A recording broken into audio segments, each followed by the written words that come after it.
love this, and I hope you enjoyed this. This is really funny. I'm with the Surfrider Foundation, and I was hoping you would sign this petition to help us ban plastic bags in Oregon. I don't think I want to do that. Oh, a skeptic, okay. I think I need to read the appropriate literature before I sign anything. Okay, here you go. Thank you. Yeah.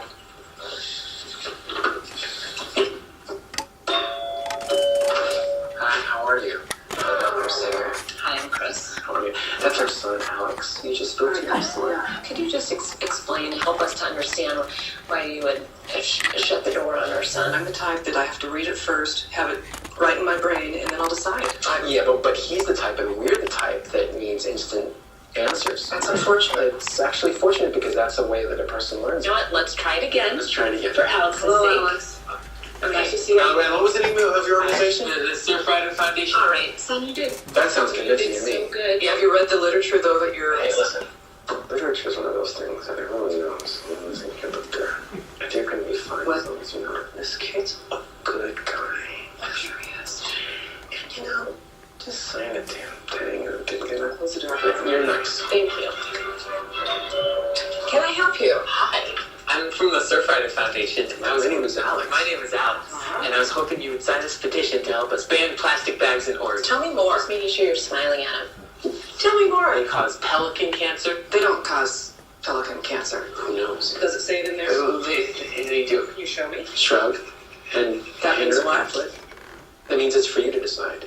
He's doing pretty good. Well, not if he's telling people plastic bags cause pelican cancer. Let's try this. Just move your mouth and I'll just do it for you. So, well, you look pretty great. I mean, I think everybody looks pretty great. I mean, people in general, they're always looking good and they're trying their best. Anyway, well, hey, listen, just sign it and let's get out of here. Get a life and stop smothering your child. I failed. No, you didn't.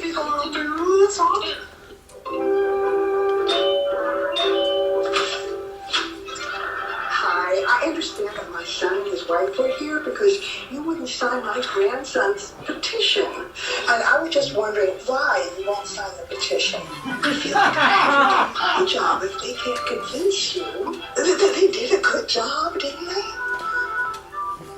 Just sign it.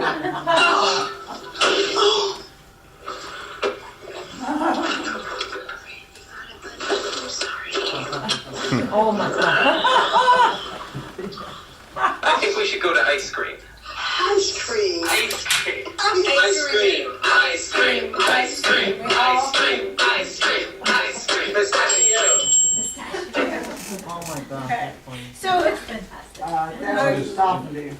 okay, so how many of you have any clients that have families like that?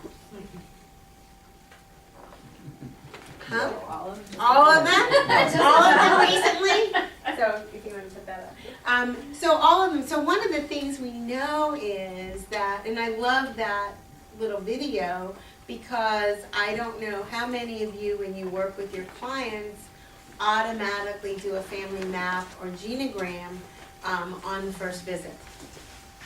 So one of the things that we do in terms of how we give the gift of recovery through intervention is on the first phone call, I will probably spend, I will say I'm doing with a stick figure, and I'm going to do a family map or a genogram. And what do we usually, we know that in the families that we work with, one, some people may answer everybody else's sentences, like those wonderful people did there. Then we also know that there's a lot of secrets where, shh, we don't want anyone to know about Aunt Jenny, Uncle Bill, because God, if they know about that. We also know that if we look back, we're gonna find maybe generations of trauma, possibly addiction, possibly mental health, substance abuse disorders. I always look for, also look for changes in income, changes in migration. You may find someone who's a Holocaust survivor. You may find a family that migrated from Ireland. But taking a look and learning about that family is going to be really, really important. And it really helps you locate that this person that may be and I call them the ILO, the identified loved one, I do. I think they are the identified loved one. And sometimes that identified loved one may be even healthier than the family system. So today, some of you have heard me speak before. I really would love this to be a conversation amongst colleagues. I will talk to you a little bit, and I'm going to make this a little bit faster than I usually do because I really want your input. I think there's some good questions that can be asked. It's talking about how we give the gift of recovery, and really where anybody who is a trained interventionist comes in, it's really when outpatient fails. It's really when everybody is absolutely desperate. They have tried absolutely everything, and nothing seems to work. And so oftentimes when people call us, they've had so many other invitations to change. They might have had jail, they might have had hospital, they might have ended up sleeping, but the families usually have put on what I call their lovely denial blankets. You know, they can't see what they can't see. And I think the advantage of what kind of some of the work we do is we go into the home. This one. So we know, and I'm not going to bore you because you're all addiction specialists, but addiction treatment is changing. So when was the first definition of addiction being a substance abuse disorder? When did that first come about by the American Medical Society? Anybody know the date? So in 1954, believe it or not, the American Medical Association said that substance abuse or alcoholism was a disease, just as the same as heart disease or diabetes. Okay? And what were the characteristics of heart disease or diabetes? Chronic, progressive. Chronic, progressive, and if left untreated, fatal. Okay, so it took all the way from and most of the time when people take a look at addiction or substance abuse disorders, what is the first thing that, well, I was speaking with a mother yesterday, and the mother has been addicted to her son's problem for well over 10 years. And I've been working with this family.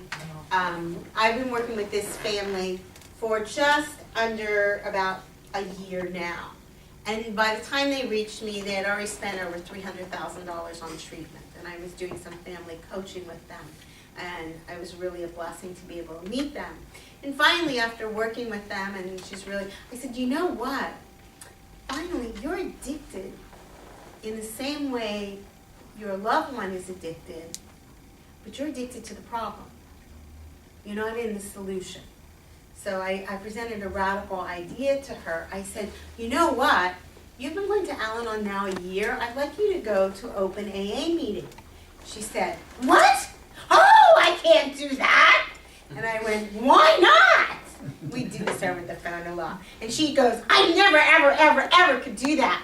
And I go, you never, ever, ever could do that? That's how we sort of talk over the phone. And Mr. Merrick knows that's true. And I go, she said, those people. And I went, you gotta be kidding me. I just told you we've been working for a year. You're addicted to the problem. You've got a wonderful family. You're powerless. We go over the serenity prayer all the time. We give you homework and everything. I want you to go because I think you could benefit now from considering yourself an addict. Very radical. A lot of the families we see are addicted to the problem. They're not in the solution.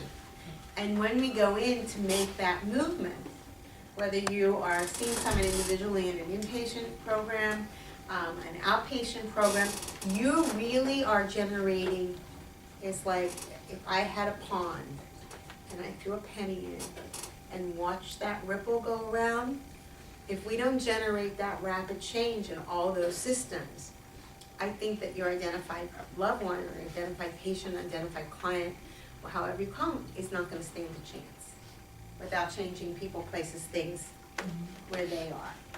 So I love it that the fact that there's the American Society of Addiction Medicine. I'm sure you're all familiar. How many of you are not? Are you all familiar with the ASAM definition of addiction? Okay. So, but it's great, and it's a great psychoeducational tool to share with your families, to share with your clients. It's really important to know that all of a sudden, that's there. I don't want to do this one. And everybody asks you, when you meet a family, what is their main concern about their loved one? Or you meet, in Hollywood now, where there's a lot of people we meet that might be business managers, entertainment lawyers, stylists, hairdressers. What do they want to have happen to their loved one? Or their boss, or their employee? They want it fixed. They want it fixed. Get them fixed. Your job. How many? Is that your job today to get them fixed? Yeah? I bet that's your job. Fix them, right, Carlton? That's what they tell me. That's what they tell you. So my good friend Wayne Ryder said that we're really, when we think about families, we oftentimes are misguided. We need to think about families in terms of compensation. You know, we can't fix their loved one. Perhaps they need to fix themselves, but we must include them in the very beginning. And I really totally agree with that. So, what is recovery? Well, this is a thing, and everyone seems to narrowly define recovery. So today I want to challenge you, because recovery is usually identified as the identified loved one. Recovery is defined as a voluntarily maintained lifestyle characterized by sobriety, personal health, and citizenship. Have no idea what citizenship means. Do you vote in elections? I'm not too sure. But it means that somehow or other you're able to pay your bills and do it. But I want to include, and this is, I'm sorry, I touched this and it just moves. It just scares me. Oh, now I did something else. Okay, it just moves too quickly. I'm used to my own computer. I apologize, Spring. But anyhow, I think that one of the things we need to take a look at is, how do you define recovery? How does your treatment center define recovery? Do we include the whole macro system? Do we include the community? What does our community say about recovery? I suddenly found myself living in West Hollywood. It is by far one of the most open bar areas I have ever seen. I came from San Diego, for example, where I had major grants in the Pacific Beach area, where on any given day, 160,000 young adults or servicemen may flood into the area. And when we talk about reducing on a public health harm reduction, we talk about reduced risk, we talk about having food served, we talk about having staggered closings, we talk about cops and shops, decoys. And then I moved to West Hollywood and I find out like everything goes in terms of bars, they don't even have to sell food. Right. Okay, so there's no reduced risk. So when we talk about recovery, I ask you to take a look and make your definition of recovery include a macro system. So how many AA and NA meetings and NAMI meetings are within a 2-mile radius of this location?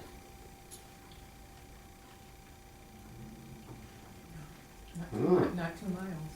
2 miles, 5 miles? Okay, so it's really good to know when you're thinking about choosing recovery or you're working with your clients, where are you going to place them? For example, I know in Long Beach, for example, right near, across the street from the art museum, there's over 268 meetings in almost less than a 5-block location. So, you know, when you're helping people change, you want to really think about that. But I do like to take a look at what are healthy families. And McManus, one is a social worker, one's a psychologist. If you haven't met their book, they have a wonderful book. It's called 10 Keys to Healthy Families. And very often, you might have families that you might want to share this with. So healthy families, everybody lives on a continuum. You know, what's acceptable, I'm sorry, I'm walking back and forth. What's acceptable and not acceptable behavior. So, for example, I always like this, how do people talk and love? And I know I've done this before, but can I use you for a second? No, they've got food in his mouth. Is that nice to do? Yes, you may. Yeah, thank you. So if I go over to you and I say, I love you! you son of a bitch, right? You know, what put you in the classic double bind, right? So how do we talk and how do we love? A lot of do we walk our talk? It's just as simple as that. You know in the first 7 seconds, some of you know me, so I know you approve of me. But I also know in the first 7 seconds, those of you that didn't know me, you formed an opinion about me. Can you trust me? Will I have something to offer you?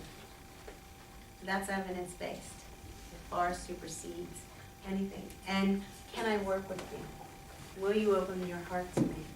Will you tell me your innermost secrets? How will you do that?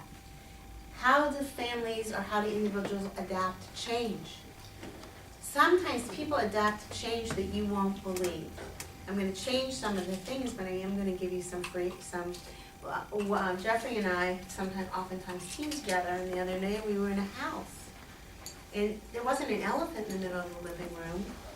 There was a big chair. And in that chair and next to the chair were a lot of prescription drugs and benzos, but they were prescription non-Q. There were sex toys around. It's a house that has about 6 children in it. This became a fortress that children from young ages all the way up had to walk through.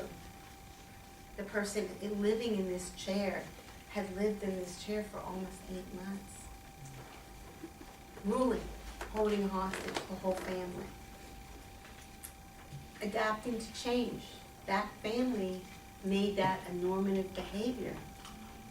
Our job when we came in there was sort of to blow it apart. I mean, that's sort of what you do. How do people share time together? Some families don't share time together. You know? They don't have time. Oftentimes people are working. So how do you define intimacy? What do you see? How do you see it? Who's in charge? Who's on first? Who's on second? You know, when you were younger, and you had a parent or 2 parents, who did you go to when you wanted something? Who'd you go to? Dad. Dad? Because he would always say yes? Kinda, yeah. Kinda. So I argue that everybody in this room knows how to work the room. Okay? My So if mother you wouldn't didn't, allow it. huh? My mother, you couldn't work the room with her. You couldn't work the room with her. God bless her. She knew how about boundaries. Most of the families we work with, they're like this, rubber. They have no boundaries. Well, let me think about it. Okay. You know, the boundaries are never consistent. And that's a really good look at them. How do we balance closeness and difference? You know, we were doing an intervention one time with a very unhealthy family. Can we use your first second? Move your chair. And this was and all of a sudden where the person's ready to talk, and the goal of an intervention is to move someone to treatment. Well, clinically, and I'm a clinician, there are things that happen that you don't touch even right that second, but all of a sudden pretend you're a male, okay? It doesn't matter, you can be a female. And I'm just like, hi, I just want to, like, it was very sexually inappropriate. Okay? I just sat on your lap to tell you about how much I loved you. And I was a grown person. Very sexually inappropriate.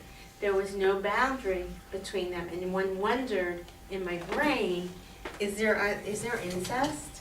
Was there incest? Because that was a good thing. How do we become close? I love you, but I'm not going to be with you.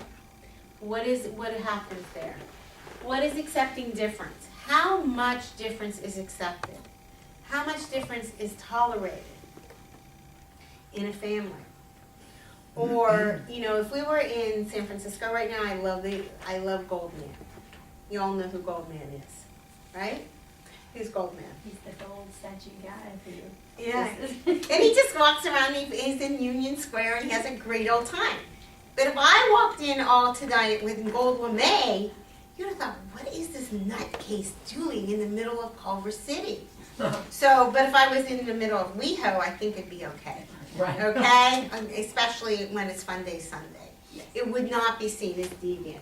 So how do we accept difference? What is okay? Sometimes we have families that we work at where the difference is outstanding. We were recently in a home that was really very religious. However, one of the family members has decided that because they're using drugs, they're really in mania, I think, very sexually promiscuous. They had entered into a master-slave relationship, so 50 Shades of Grey. And in this home, though, are all big statues of religious icons, the devout Catholic. The juxtaposition of the two, in my eyes, was just startling. You've got someone in a master-slave relationship, in mania, very disturbed, in a kink relationship, and had sexual trauma. From the genogram, I learned there was sexual trauma at age 13. But nonetheless, there's this. So how do we, what is that? How do you see the positive? Is that in your life, is it always a disaster, or is there a possibility? How do you see it? What, do you wake up every morning and do a grateful list? Good, you need to. How do families solve problems? And how, if there are two parents, how do they parent together? And all these things are just really important for you when you're doing it. This is another schema, but we know, and oh, by the way, I love that napkin. See the elephant there with the bottles and the confusion? So none of you had the pleasure of knowing my mother. Her name was Dorothy Swartz Wallach Levine. I think she had another name before, but I don't remember it. God bless her. She was a wonderful, delightful alcoholic, but she grew up in a family of mental health, of substance abuse, of suicide, and trauma. And when you take a look at it, and you're not her daughter anymore, you can really have great compassion. But those were her cocktail napkins, 1940 cocktail napkins. And so we know that before interventions, people call us, and they are confused, in fear, they're angry.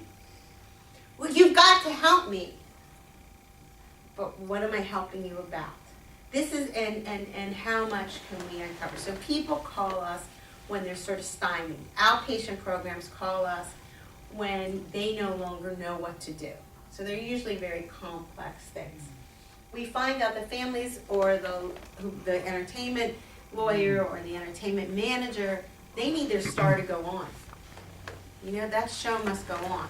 So they are attached somehow or other to the problem. And somehow or other, even though we hate what's happening, we're getting some unconscious or conscious gratification from it. There's some payoff. We get to be a hero. We get to be a martyr. We get to be a victim. Last night I listened for 1 hour to a young man rant. Until I said, I will not, you're being so disrespectful. There were 10 people on a phone call, and his wife is in a treatment center. And he complained and complained with such narcissism and rage and resentment because he had to take some extra responsibility while she got him. And she happened to be on the phone call, because a lot of times we'll have our loved ones on the phone call when I do a team meeting. And finally I said, you know what, we can no longer have you on a phone call. You're being disrespectful. And you think about it, and so sometimes people are so angry that they have become the problem, not their loved one. Interventions, people are usually emotionally and cognitively dysregulated. We get a lot of confusion, a lot of emotionality, a lot of kind of things. Jeffrey, who I often do some work with, we did an intervention earlier this year on a young woman. God bless her. She was borderline, a clutterer. She hadn't left the house for almost 5 years. She was, in terms of family history, she was the second child born into a family where the first child was developmentally delayed. He had an IQ of about 30 to 35. So you can already tell what the attachment issues would be. Mother was Mother was a very big woman. I'm not so big, but everybody's bigger than me. But she was big, boisterous, really a rageaholic. Had been married several times, highly competent and skilled. Had already been through about 20 or 30 therapists on her own because she hated therapists. But she was a rageaholic, and my guess is also a clutterer. Father had been a very famous psychologist at one time. He had suffered a stroke, and he was absolutely psychotic. When we started the intervention, he kept saying, "You fucking motherfucker, you fucking motherfucker." I'm going like, oh my God, I cannot talk to anybody. Grandmother was a Holocaust survivor and 90 years old, just beautiful.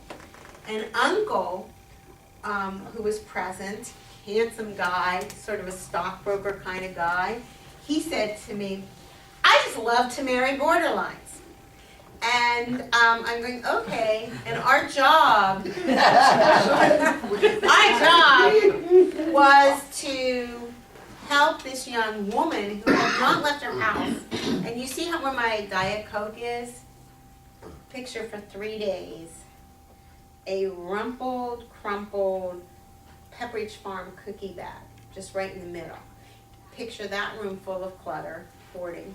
Picture this room full of hoarding. There was no longer bedrooms. And our job was, and you have to believe. So when you do an intervention, you have to really believe in yourself and in the system, that you can actually move something. Our job was to get her to go, not just for an assessment, to go to a doctor's office, to go to CVS over a couple of days, to get a TB test, to get the TB test checked, and to see whether or not we could get her an outpatient. But in looking at that family, that would have been a mistake, just to intervene on her. There had to be a treatment plan for the entire family. And there also had to be a treatment, hi, come on in. Oh, welcome. There also had to be a treatment plan which included sometimes someone skilled in mental health to help declutter it. So when we look at that, this family was really very challenging and probably something like you've experienced, but if we don't take a look at the whole system, we're really other things. So I always think of everybody as putting together an accountability team. So accountability teams, in the beginning, and here they are, they're all toasting, right? I have a lot of times people will say, well, I'm not going to give up drinking, or I'm not going to give up using. I only smoke pot. That's the latest one I hear. Right. I only smoke pot, so it's not really so bad. But my loved one can go, I said, it's no deal. If you've got these issues, you need to take care of them. But we know that most times when we're first dealing with the family system, they don't have labels for their emotions. So I don't know how many of you have that old, wonderful, old-fashioned feeling chart. Please go pull it out. It's the best. So we know that people who are part of this accountability team, they're angry, they're resentful, they're sad, they're mad, they're depressed, they're loving, they're worried, they're anxious, they're impatient. Do this now. Get this fixed now. They're frustrated, shocked, embarrassed, confused, terrified, controlling, at wit's end. They're wanting pain to go away. Make my pain go away. Please help me. Please fix this. And their hearts are hurting. And you really have to acknowledge that everybody's heart is hurting.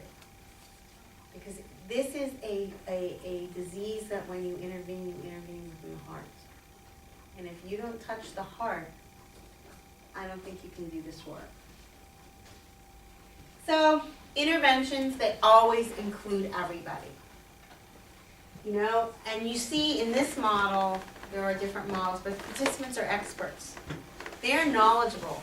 I do a procedure which is called, based on research, it's called portraiture. So if any of you have ever read the author Sarah Lawrence Lightfoot, she's really an interesting woman. She's African American. She is the only endowed chair in Harvard that has an endowed chair named for her. And she started her work doing portraiture, which is really qualitative research and interviewing, by looking at a high school. Her most famous piece of work is I've Known Rivers, Lives and Loss of Liberation. And I highly recommend you do that. But what she says is that when we are interviewers, we are co-collaborators.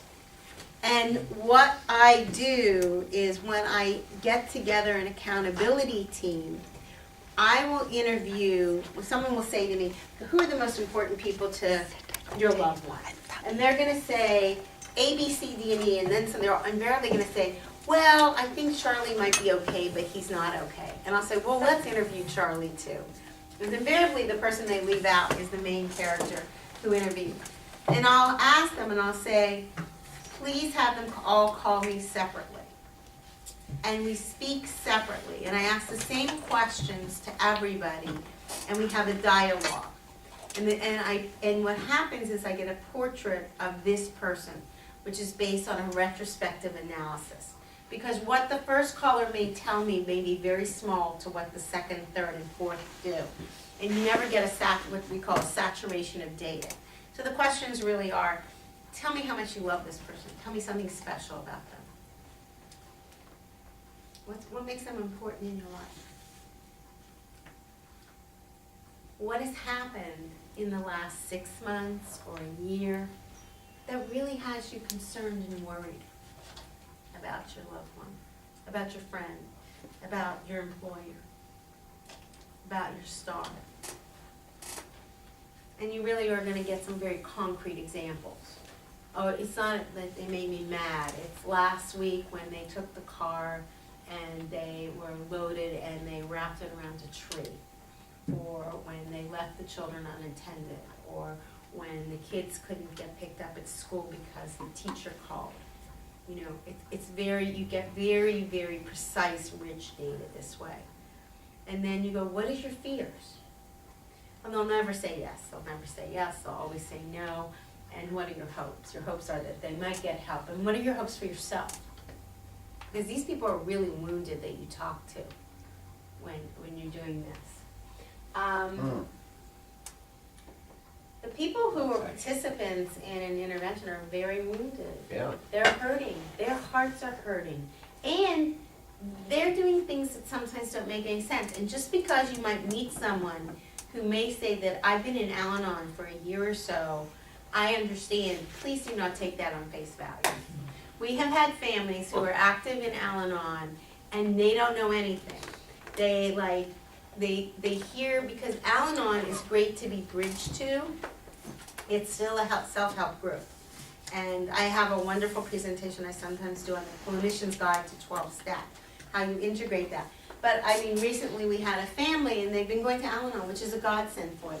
However, they were never talking to their child again, paying for health insurance, and watching every day. They would call me up and they would say, they looked at the telephone and they knew exactly who he was calling. And they were so addicted to this telephone bill, they were driving themselves crazy. And I go, so what I hear is you're not talking to your kid, so you're having a limited relationship with him. You're paying for his health insurance, and you have this false expectation because you get this telephone bill every day that you know what you're doing. And they also had controlled the entire family and cut this whole kid off from the entire family. So they weren't allowed to talk. And they said, no, you're allowed to talk, but what you can only do is have a limited relationship based on the unhealthy choices he's making. So I think you have to be really careful when you assess what your things are. Interventions are value-driven, meaning that they're there for the common good. Even though I've been a trained clinician, I've been licensed since 1973. That's a long time to have a license. And I can clinically make assessments. My main primary focus is to have these people come together for the common good. Now, if I think someone needs counseling, I will redirect it after. If I fired people from interventions who I don't think will be helpful, and sometimes they've been payers, so you just don't do it. It is evidence-based. I'll talk a little bit of the modalities that are used that I use for the most part are solution-focused. after a solution, so it's very pragmatic. And if you don't know solution-focused therapy by Berg and In Sun Young, it's a great one.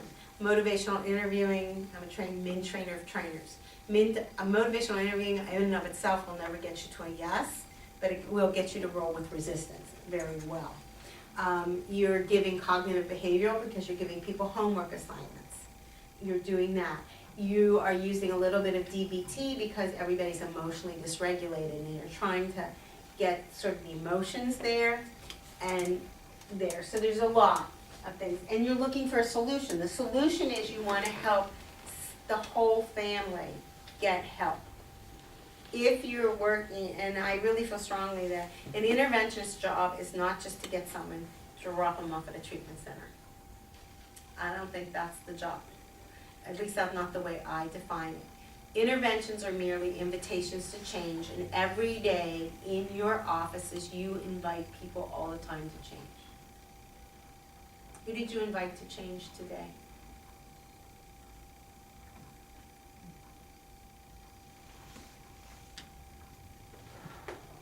Did you invite to change today?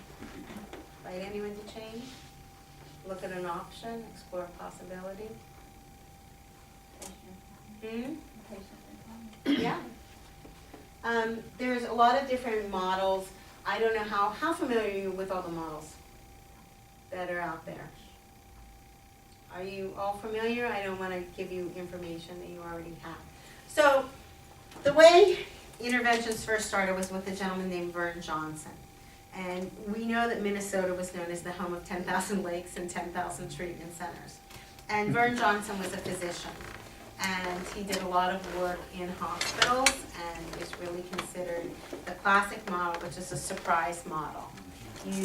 And one of the more classic interventions that was done with the surprise model, which was fairly disrespectful, is how many of you, most of you are not that young, but you don't know who Betty Ford was. Mm-hmm. So Betty Ford was intervened on in one of the most disrespectful ways known to mankind. Does anyone know the story about Betty? No. So Betty was a pill and alcohol, and she was really causing a lot of commotion and a lot of disrespect to her family. And one morning, she was in her pajamas, never got dressed. I think they woke her up out of bed. A lieutenant, I'm going to get the Navy wrong, but it was a Navy officer, arrived to help her go to the hospital in Long Beach. And there was no discussion. It was go get now, and she got her treatment in a Navy hospital. And that was the end of the discussion. It was fairly disrespectful. And if there is a good film about it, if you ever want to see it. It was a surprise method. Hi, guess who's coming to dinner? Her children were all there.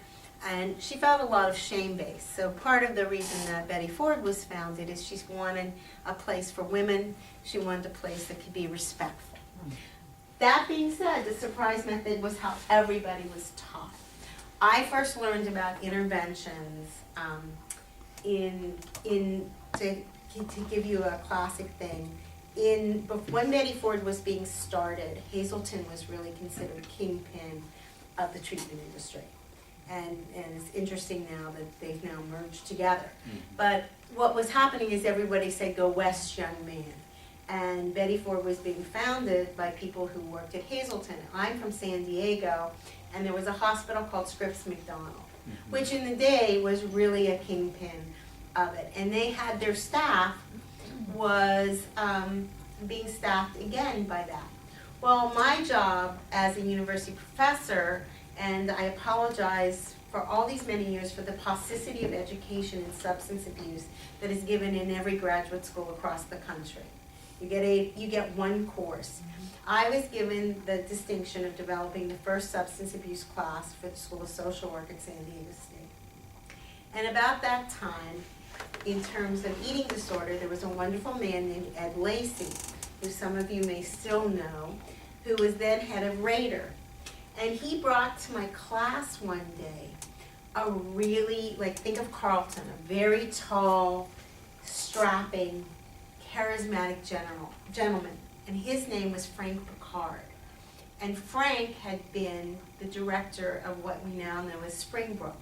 He was a pastor, and he wrote a book called Family Intervention, which was a little bit in opposition to Mr. Johnson, but nonetheless, it was still in that genre of surprise. Well, I don't know what happened that day to my classmates or my students. I can tell you what happened to me. My heart, when Mr. Picard spoke, really, really resonated. I had grown up in an alcoholic family. My life changed considerably at a family program at Hazleton. I had sudden death, I had suicide, but I love drama. You give me a drama, honey, and I'm great. I am so good with crisis intervention. I can get you, and also as a social worker, I can get you almost anything you want. So if you need something, just tell me. I'm a great resource getter. Well, when he spoke, my heart said, this is what I need to do. And so that was where I got my supervision and my initial training. Was below those 30 years ago, and I'm very, very grateful. And I always remember, if you ever can get the book Family Intervention by Frank Picard, it's really wonderful. But we know that today Ken Seeley, John Southworth, they all use more or less the surprise model. In fact, right now I'm doing this most interesting project, which I'll share with you. I decided that what I was going to do is interview what were considered we're interviewing across the country what are considered some of the top interventionists across the country, because I want to hear what they have to say. And I'm going to be starting part of my blog will be conversations with. And Southworth said to me, because he knows I'm an invitational interventionist and he knows I have done every model known to mankind, he said, the reason that the surprise method is so good is you've got to be really quick and nimble on your feet. I will tell you I disagree with John Southworth. But that is, the surprise method just really means that you're going to go ahead, you're going to gather together, you're going to do a pre-intervention meeting, you're going to have your group write letters. I don't use letters. And you're going to sort of say, guess who's coming for dinner? Like, instead of you getting food, really what I came to do here tonight was, oh, you forgot why I was really here, didn't you? Guess what? These are all your friends. And I'm just here. I'm Dr. Stanger. I'm a licensed professional. I am a mandated reporter. And today we're really here because we're all worried about you. That's a surprise. And if you have usually even with an invitation, people are a little bit upset that they might have us there. But that's what the surprise. And many people will still do a surprise. Sometimes you'll do a surprise and you didn't know you were going to do a surprise. And by that I mean most of the time I do invitational, but one time I was with one of my teammates and we were going to intervene on a 42-year-old heroin addict. And the mother was a registered nurse and we coached them on how to deliver the invitation. Well, when we got to the house, we said, where's your loved one? You gave the invitation. And she said, well, she was locked in the bathroom. And she stayed in the bathroom all night being locked, which means she was shooting up all night long. And I said, so you didn't give her an invitation? And at that moment, we knew we were dead in the water for that day. It didn't work. She left. She took 16 boxes of popsicles with her. They melted down a long, long driveway, and she waited for her drug dealer to pick up. We were not doing any work that day.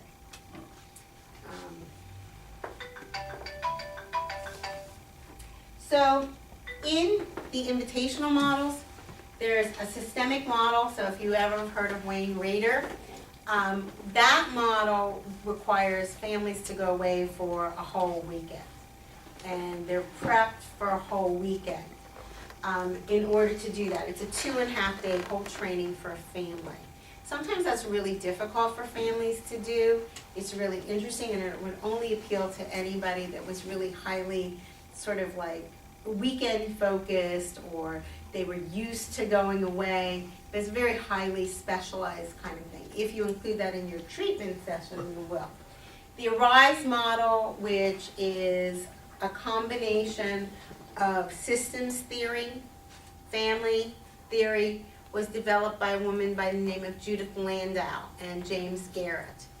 And that is what we can, an invitational model. And that is, in that model, what happens is you have a chairperson, you have a family meeting, a loved one's invited to the family meeting, you'll do a family genogram, but if all that doesn't work, by the time you get to the third meeting, you're still doing the letters, so it reverts back.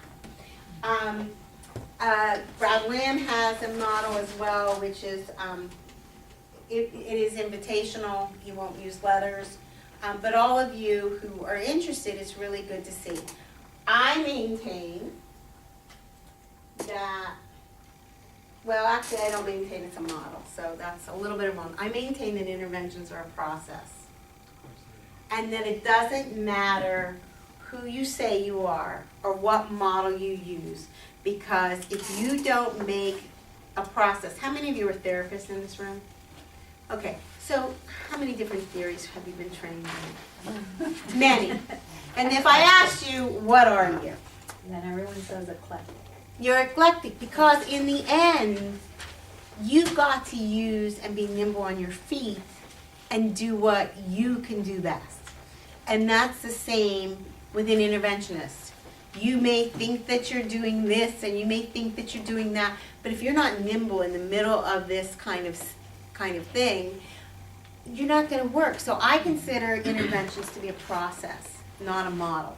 And and in this process, there is some strategies that everybody has to go through, no matter what model they say they're doing. They've got to have an agreement and some kind of initiative. You've got to have buy-in. You've got to have a first caller who's going to do something. You're going to have to set an agreement that you're going to do something, and you're going to get somewhere. You're going to have to, so that was what we mean by an engagement. You're going to have to identify who are the key stakeholders in this group. So you're always working with a group. And why are you always working with a group and not necessarily an individual?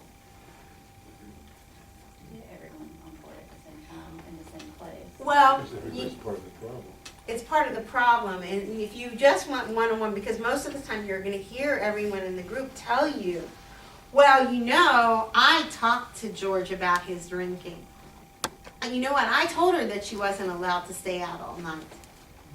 And what happens when you go one-on-one with someone who's active in an addiction? You lose.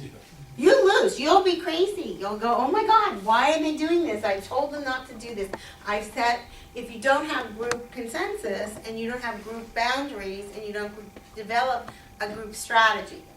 That being said, you still interview everybody individually. Because if you interview them in a group, they're not going to tell you the truth. But one-on-one, like Attorney Merritt, could you give an example of that? Of just interviews.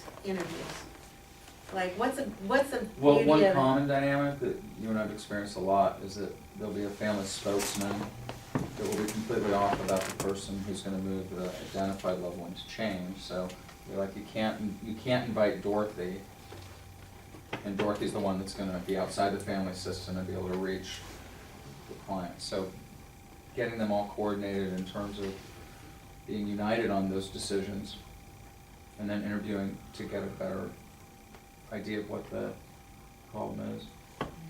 So you're interviewing separately first, and then getting them together Yeah. once you got a whole complete So system that's before in. there's an intervention This takes is the game place, plan. and I think that what we do is it's very labor intensive.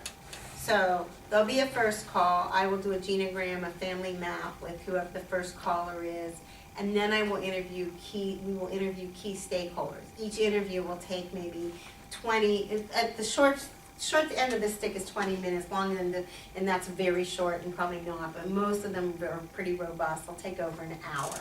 Then you write up and you gather all this data. Once you have all this data, you're going to bring all the team together. You're also doing a lot of other things at the same time. You're going to be helping someone choose treatment centers. And that is, you'll give referrals to 3 treatment centers. If a treatment center should refer to us, We will honor that if it makes sense. We will say to them, really thank you very much. This is what we've learned about George or Sally or Sue. Does this match well with your profile? And if it doesn't match well with your profile, I will include that treatment center in that discussion and say, where do you think that would be best? Because sometimes you'll get a referral from a treatment center and they can't afford that treatment center, or it turns out that, that treatment center is not for newly diagnosed. It's straight alcohol, and this person really requires psychiatric. So, you work with everybody, but you always honor that. And since we're not responsible for, we don't work with, we're independent, meaning we're not affiliated with any treatment center in the country. We don't take any money from any treatment center in the country. I will take food, dinner, thank you.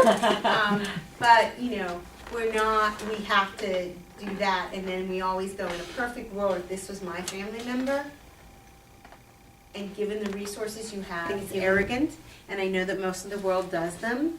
I am blessed. I have people that I work with, such as Attorney Merrick, and we're team members. That doesn't mean that I'm always on first and I'm in charge and he's on second. It means that we collaborate.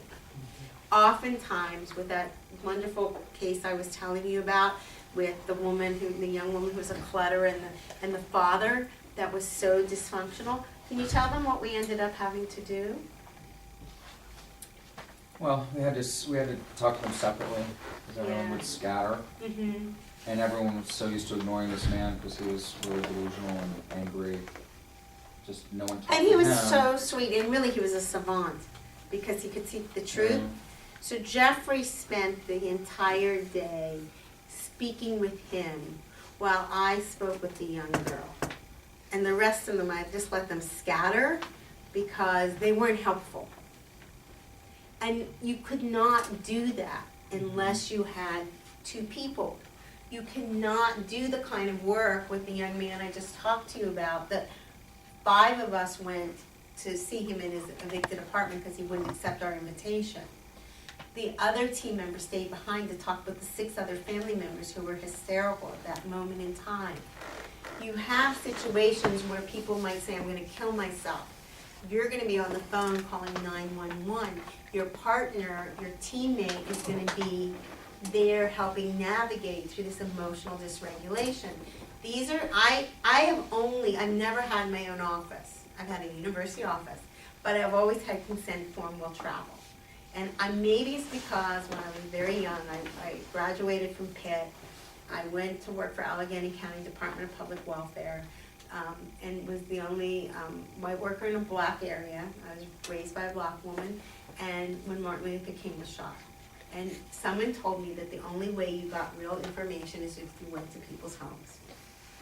And to this day, I still believe that that data is so rich, because what we have seen in our offices is but a glimpse, and we only get self-reports. So I'm really passionate about that. So all the evidence, we talked about this evidence-based strategies. Be nimble on your feet, but be yourself. There's so many different things. It's like being in a moving target. So when John Southworth told me that only surprise interventions, do you need to be nimble on your feet? I invited him to come along with me. I said, just come to one of mine. On any given moment, we could have racing cars. We could have people just going in different directions. And because it is human, we're dealing with humans. We're dealing with lives, and we're dealing with respect. And we just don't know all the time what will happen. One funny one I'll leave you with, I did an intervention about a couple of years ago, and this is the first time, it was when the TV show was, and I walked into the place, and the girl that said, she said, "What? No TV cameras? I'm not going to be on TV? And don't you have a limo?" And I go, I just left those at home. There are a lot of different people that say, I think it's really important, and I'll go back one more slide. I think it's really important for those of you that are in private practice, when you go to choose an interventionist, it is really important to figure out what they know, who they've been trained by, what mentoring they have. It is somewhat like the Wild West in some degrees. I do believe that you can be a natural. You don't necessarily, I think having clinical skills is really good, but you do not have to be, I think that the way we work is I'm the trained clinician, and sometimes that's good, sometimes that's not good. I always work with someone who is other highly trained. Jeffrey's a lawyer. He's also in recovery, and he will self-reveal that. No, he always reveals that. That's It's not- fine. No, but he always reveals that. But I work with people that are in recovery. I work with people that are there. It's really important for you to be transparent. That doesn't mean that we tell any but our stories, because it's still, you only use yourself in the way that can be helpful to others, because the moment you start talking about yourself, it is not 13 stepping. It is not doing just 12-step work. I think that it's very highly sophisticated. You need to have a really good plan. Oftentimes I will mentor other young interventionists. I think it's very important. You can go to an intervention training, you can get a 3-day training, and then you're sort of left out there to dry. That does not make you an interventionist. I also think that all of you who are clinicians and therapists, you invite people to change every day. This is a highly stylized, in some respects, process, but it's over time. The other thing we do is we sort of have concierge service, in which that we'll talk with the accountability team. I talk with the accountability team at a minimum of once a week, and that may be all 10 people on a conference call. However, when you've got high-risk situations, like, for example, the young man I told you that just left treatment, you may have 25, 30 phone calls a day, and you might be doing other casework. So you have to have built into your own system some flexibility. Well, I've talked enough, and I want to hear from all of you because you're just beautiful.